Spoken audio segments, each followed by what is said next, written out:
Welcome to Tasting Wine. I'm Toth. And I'm Haley, and today we are tasting wine. We are trying... Taittinger. Taittinger. This is Taittinger. This is their Brut. Yeah, this is their Brut. This is like their... This is their Brut. This is like their classic one. Yeah. Oh, you can smell that doughy toast from here. Oh. You can smell it from here. I do love me some doughy toast. Yum. Thicker bubbles, like medium-sized bubbles. Yeah, I'd say medium. Moving very fast. Moving fast. Not a lot of them. Not a lot of them. But It has like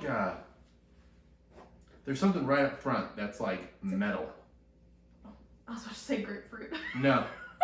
Maybe that's what it is, because I don't like grapefruit. And maybe grapefruit There's has something metal up front. Well, Like to grapefruit? me, grapefruit is it grapefruit? Well, to me, like grapefruit has like a metallic-y kind of taste. It to kind of does, though. Yeah. It does. Although it's like incredibly sour, it does have like a little metallic. It's so acidic. But this does have that grapefruitiness, but then that metal it's gone now. It's just like a few little sniffs there. I get a little metal, but I don't know if it's metal. I think maybe it's more like mineral. Okay. Mineral. But yeah, there's that doughiness, that creaminess, but it's subtle. Their backgrounds, it's not up front. So Taittinger, so it was, I believe in 1912 when the first Taittinger, he was like a big politician. I don't know what MP means for Paris, but I assume it's some sort of like president or something. Oh, okay. I don't know. Yeah. An MP. So he's some MP of Paris, and then I think he was also in the military, and he stumbled upon a chateau and was like, I love this chateau. So he ended up buying it, and then buying a very prominent wine house. I think it was like the third oldest wine house in Paris.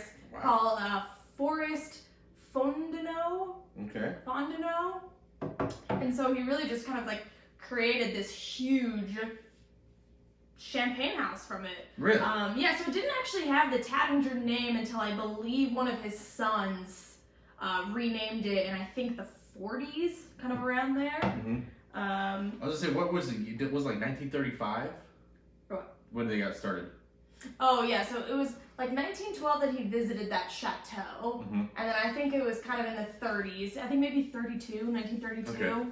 When they like first, kind of started doing their own thing. Yeah. But I don't think that they had the Taittinger name until about the 40s. Wow. So in the world of champagne, relatively young, within 100 years, 90 years, because you come off some other ones, that 1812. But they took over the third oldest wine house, which was established I think in 1790 something. Oh, wow. Okay. So I wonder yeah, what now that they one had. was. I just told you it was Forest. Oh, sorry. I blanked. I I spaced. literally just said the exact. I said the whole story. You did say the whole story. No, I just skipped on the name. What do you taste? Sorry, the smell really quick. It has a beautiful creamy floral note. It is creamy and floral and white flowers. Yeah, it's like fresh white flowers. Like if you picked a fresh flower and crushed it in your hands, like a psychopath.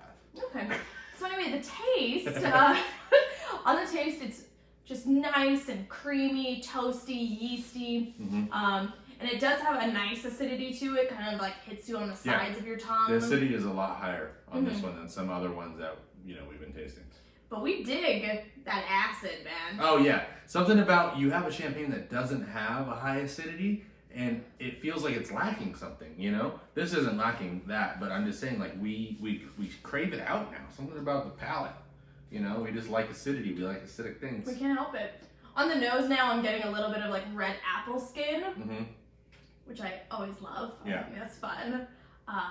But yeah, they're still one of the like remaining independent champagne houses, still family run. They only have 3 chef de cauves because they want it's all family run, so they're trying to like keep everything pretty tight, pretty tight, which is pretty impressive, for let's say a 90-year-old, winery, to only have 3 head winemakers. That means each one's there for like 30 years. Yeah, which is cool. But fun fact, they just became the, or not just, but within the recent years, became the official champagne of the FIFA World Cup. What? I know. This makes me super intrigued to try their vintage line. Their vintage line has, their vintage line has, it's like a weird shaped champagne bottle. It's like squattier and square. Yeah. And I forget what it's called, but it makes me super intrigued to try that because it's up there. It's in the same price range as Dom Perignon and Perrier Jouet. Yeah. You know, it's in that same price range. But apparently they're very well known for their Blanc de Blancs as well. Oh, okay. They kind of pay tribute to, I don't really know how to say his name. It's not Theobald because there's no L in it. It's like Theobald the Fourth. He in the 1200s, he was like a conqueror and a king and I guess a poet as well. And he went out crusading and then came back and brought back the Damascus rose. And then also what scientists have genetically linked is like the big ancestor to Chardonnay. What? Yeah. So there was a grape before Chardonnay? Yeah, it's an ancestor to Chardonnay. So is it still around or no? I don't know. Huh. How interesting. But yeah, so Taittinger likes to kind of pay homage to him. They use his seal. Yeah, I mean it's super pleasant. I like the acidity.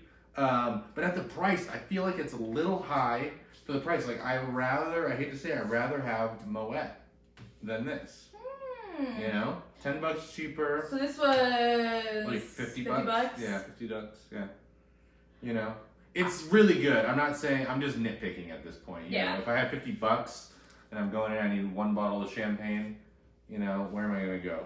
Not saying I wouldn't get this on certain occasions, but I might, you know.